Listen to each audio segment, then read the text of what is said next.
शब्द वेधक और बोधक दोनों होते हैं।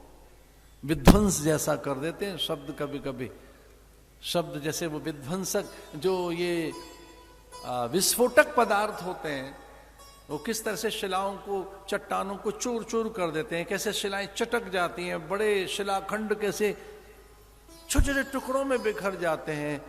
वो जो बारूद होती है अथवा तो जो वो विस्फोटक पदार्थ होते हैं, अति विस्फोटक पदार्थ, वो डायनामाइट, ऐसी कुछ चीजें वो पत्थरों को तोड़ देती है, चटक जाते हैं पत्थर, छोटे छोटे टुकड़ों में बिखर के इधर उधर मार्ग देने लगते हैं। वो बड़ी चट्टानें विस्फोटक पदार्थों के विस्फोट से मार्ग दे देती हैं। वैसे जो चट्टानें, जो भित्तियां हैं हमारे भीतर,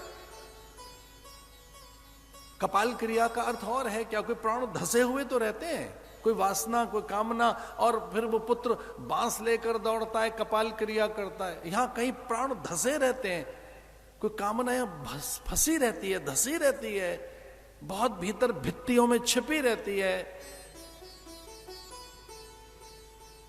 इसलिए वो कहते हैं अज्ञान ध्वांत विध्वंस सूर्य कोटि समप्रभा। करोड़ों सूर्यों जैसा प्रकाश आपके पास है देव। आपके शब्दों से हमारी अज्ञान को विध्वंस कीजिए, उस भित्तियों को तोड़ दीजिए और हमें कथा सुना दीजिए, हमें विचार दे दीजिए।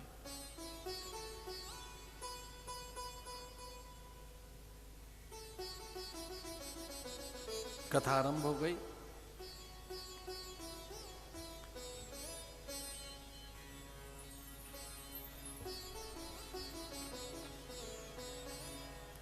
कथा माने श्रवण, और ये पहला साधन है।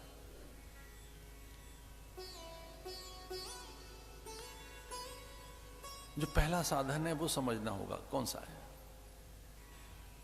आध्यात्मिक गलियारे का पहला साधन है श्रवण।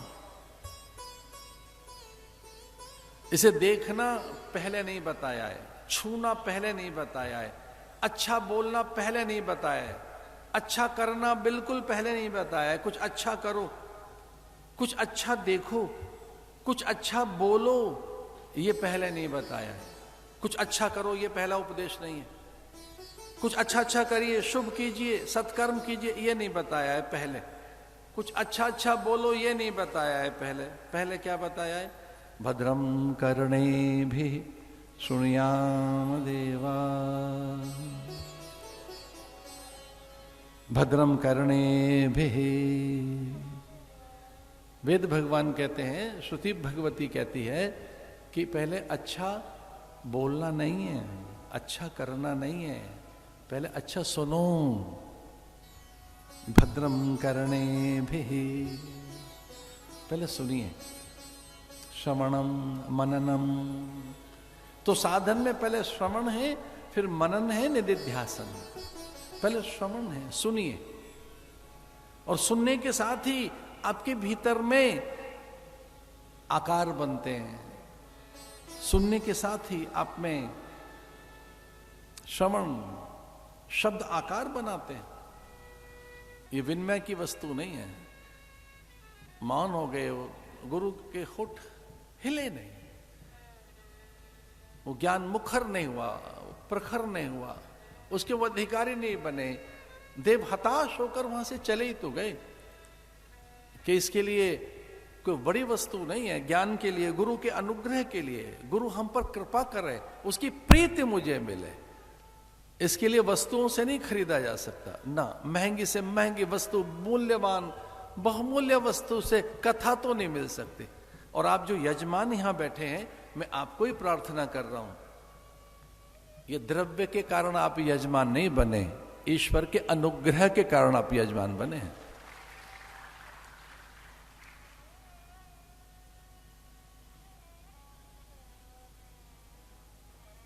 सत्संगत्व निसंगत्व अलग कर देगा। सत्संग आपको अलग, आपके अज्ञान से अलग कर देगा, आपके मोह से अलग कर देगा, उस तत्व में आपकी निष्ठा ले आएगा, जीवन मुक्ति। सूत जी से यही कहा सनकादिक ने, अब संत मिल गए तो सत्संग कर लेते हैं, और ये बड़ा दुर्लभ है। बड़ा दुर्लभ है। मनुष्य होना तो दुर्लभ है ही। मानुषो देहो दुर्लभम मानुषो देहो देही नाम क्षण भंगुर। दुर्लभ है मनुष्य होना, पर इससे भी कहीं और अधिक दुर्लभ है सत्य की प्यास, मुमुक्षा, बड़ी दुर्लभ है। और तीसरा है महापुरुषों का संग। दुर्लभ, हां मनुष्य देह है, बहुत दुर्लभ है। दुर्लभ हो मानुषो देहो। भगवत पाद कहते हैं ये तीन चीजें बड़ी दुर्लभ है। तीन चीजें कौन कौन सी? मनुष्यत्वम, मुमुक्षुत्वम, महापुरुष संशय। मुझे एक और छोटी सी बात कहनी है, इस पर थोड़ा ध्यान देना। अनुग्रह के कारण ही मानवीय देह हमें मिली है। ये सच है कि माता पिता का उद्यम है, उनका संकल्प है। ये सच है कि उनके कारण ही हमें देह मिली है। हम बड़ा भागी हैं। हमें कृतज्ञ रहना चाहिए कि हम अपने माता पिता के कारण इस देह में हैं। पर शास्त्र कुछ भिन्न बात कहता है। माता पिता हमारे देवता हैं। प्रथम देव वही है। मातृदेवो भव पितृदेवो भव। माता पिता सर्वथा पूज्य हैं। वो बहुत बड़े तीर्थ हैं, वो सबसे बड़े देवता हैं। पर देह केवल उनके कारण हमें नहीं मिली है। देवानुग्रह हेतुकम, ये देह देवताओं के अनुग्रह, ईश्वर के अनुग्रह के कारण मिली है।